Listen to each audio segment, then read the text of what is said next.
What's up and good day mga boss? Welcome back dito sa aming shop, Aiming Ace Airsoft. Date today is March 27, 2026. So meron tayong 3 units to na for shipping. So proceed na tayo sa first unit. KJW CZ Shadow 2 na yung regular version or standard version kay Boss Nick of Misamis Occidental. So guys, pakita ko sa inyo. CZ Shadow Blue. So full metal.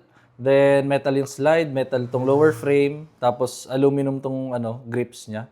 Ayan. Then, naka-adjustable yung rear sight, naka-fiber optic na front sight. Ayan. Sa mga gustong out of the box is panlaro na or pang practical shooting na. So, napakaganda ng CZ Shadow. Yung accuracy niya. Ayan. So, sa kabilang side, ito. So, guys, license nga rin pala to. Meaning ng license is sobrang lapit ng looks niya sa real steel na version. Ayan. Tapos si Bossing nag-avail ng extra magazine. So, bali 2 magazine siya. Isa yung kasama, tsaka yung extra magazine. So, try muna natin. So, try natin.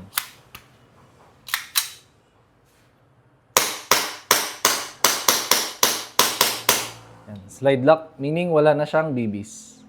So, try natin extra magazine.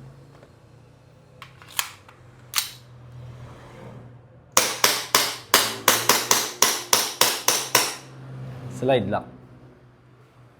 So, ito ang CZ Shadow na color blue. Ayan, guys. So, available nga din pala to sa yung regular version, yung walang magwell, available sa color urban gray. Ayan. Tapos, yun namang merong magwell. So, yun yung mga bagong dating. Meron tayong orange, black, red, and color blue. So, lahat yun may magwell. So, proceed tayo sa next unit. WE Glock 17 Gen 5 kay Boss Eugene of Pangasinan. So, ito naman unit ni Bossing. WE Glock 17 Gen 5. So, guys, kapag Glock, lagi ko naman to sinasabi, metal tong slide and then polymer yung lower frame. Ayan. So, ito yung standard size ng mga Glock. So, guys, available din to sa color tan na color. Ayan. Sa mga may hindi alam ng color tan, so yun yung medyo parang brownish. Yan. So, napakasimple lang, napakapogi. Try natin.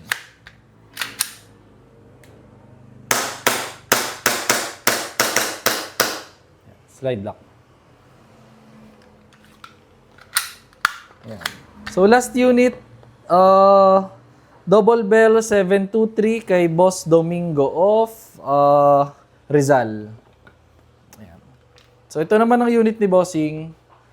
Double bell. So, nasa budget meal na folder lang din natin to. Ayan. So, ito yung 1911 na classic. Then, guys, metal yung slide, metal yung lower frame. Ayan. Kita nyo naman yung grip niya, color brown. Ayan. Sa mga mahihilig na classic designs dyan. Ayan. Kabilang side, ito. Ito yung tinatawag nilang 45. Ayan. So, try natin ang unit ni Bossing.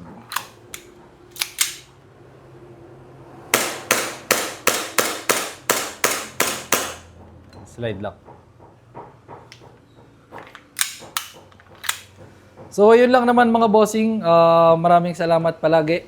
Ayan. And then, if may inquiries kayo, message lang kayo sa aming page, Aiming Ace by CJO. Thank you.